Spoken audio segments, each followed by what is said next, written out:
told me that it was rare, and I would never meet another person that had it, and that it just really didn't matter because I was alive and I should just move on and just put this behind me.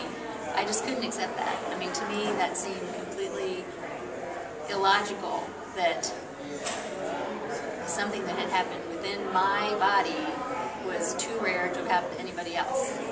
There had to be something related to the heart that caused this to happen, and I wanted to know why, and I felt there should be research. Not having any kind of written document to turn to, because I thought he'd just hand me a sheet of paper, all about SCAD, but without that, I just really felt like internet was my friend. I felt like I had this virtual database or library of information that I just kept sifting through, hoping to find either some current concrete information or other people that had it. Really didn't find much in the way of information because most case studies were very small, like one person, two people, way outdated. So finding those people was key.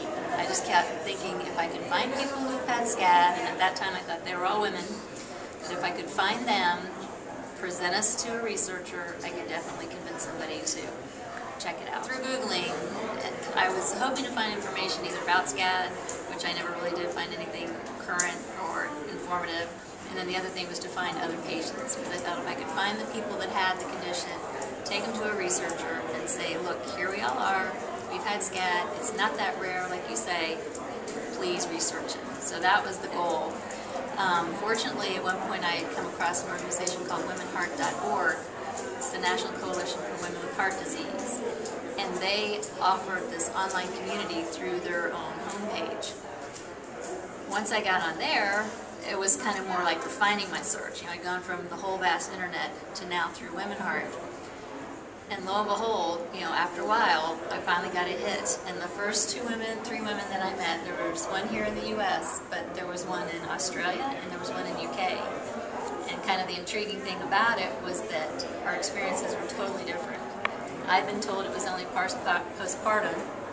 However, these women were a little bit older, already had their kids grown.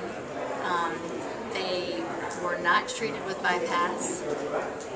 One had stents, and the other two were medication management. And the other thing that was strange was that they had been doing exertion. Nothing crazy, but like gardening, and I think the other was biking.